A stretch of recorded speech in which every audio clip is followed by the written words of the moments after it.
Hello, this is Wendy Garcars from the Micro Business Growth Club, and this session is about dealing with perfectionism, or the art of knowing when a job is good enough.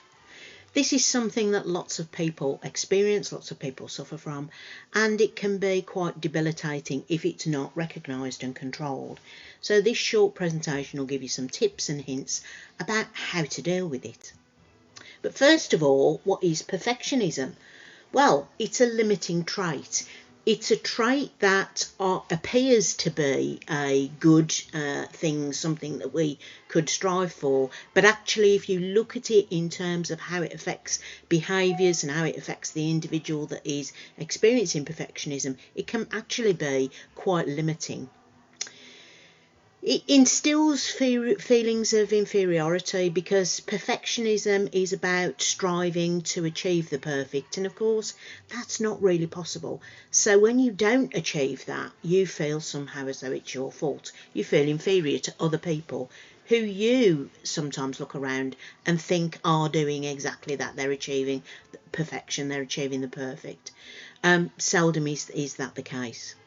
It raises anxiety and stress levels because you're constantly worried whether a job is good enough for everybody, and if it isn't, whether people will judge you about that, or actually maybe there may be some consequences to that too. So it raises those feelings of anxiety. Of course, if you're working with other people in a team, then it can make you quite a poor manager of people, because perfectionism leads to micromanagement, to constantly checking every detail, and that can be really quite difficult for the person you're managing because it can feel stifling, but also it can lead to poor relationships too.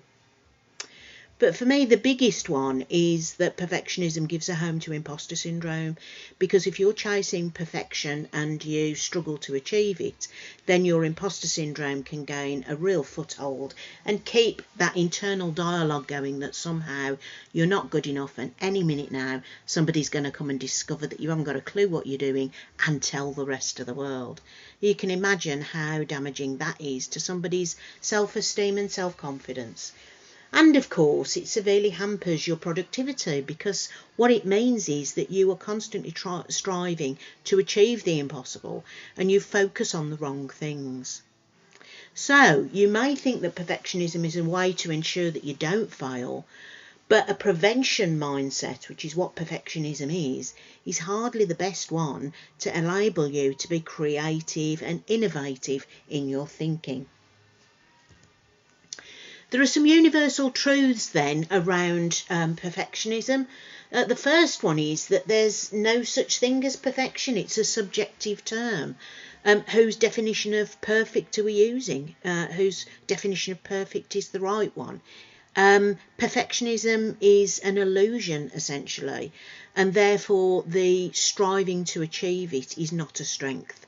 It doesn't really exist. So holding yourself accountable to perfection means that you're just going to constantly disappoint yourself and feel shame that you've failed. That's not a healthy or a realistic way to live. So perfectionists simply have high standards. There's nothing wrong with that, as long as that is accompanied by some perspective and some objectivity. And perfectionism, if you are a sufferer, is something that can be controlled or changed. It's not a condition for life. So what I wanted to do is give you some really simple hints and tips about how you might manage it and how you might get it under control. So how do you know if you're a perfectionist, first of all? Well, the first step is catching yourself being a perfectionist and acknowledging that you're doing it in the first place. And if you've ever heard yourself say any of these terms, then there is a high probability that you have some perfectionist tendencies. It's quicker to do it myself, or if I do it myself, then I know it's done properly. Sound familiar? If someone gives you a compliment, do you immediately qualify it with something you could have done better? Or diminish the compliment somehow? So if someone says to you, you look nice, that's a fantastic jacket, do you say, this old thing, I've had it for years? It's a way of taking the attention away from yourself but actually it does more than that, because it undermines your self-confidence when you're doing that.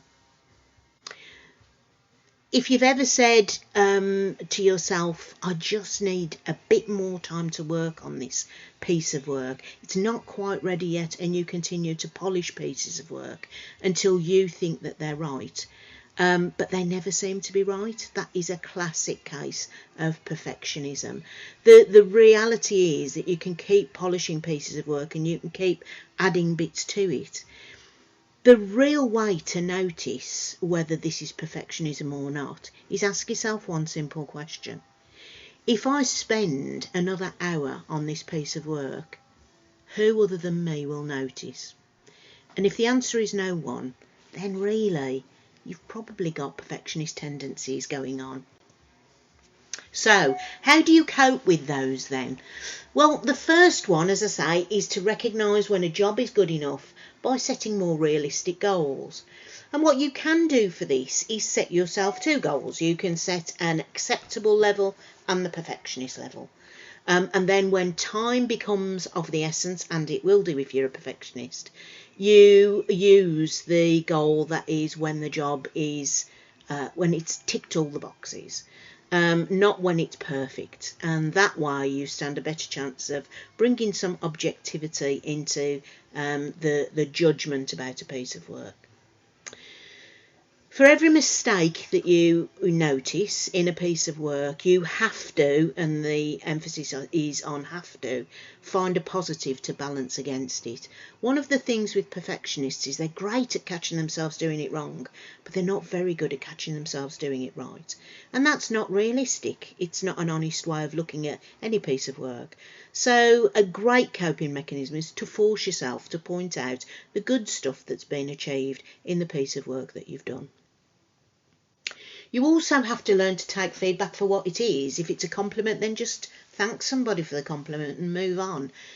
Don't try and negate it or reduce it by a qualifying comment. Just say thank you and move on. Number 4 is reduce the pressure that you put yourself under. As I say, this is the great question for this is, will anybody else notice if I spend another hour or another day or another week on this project?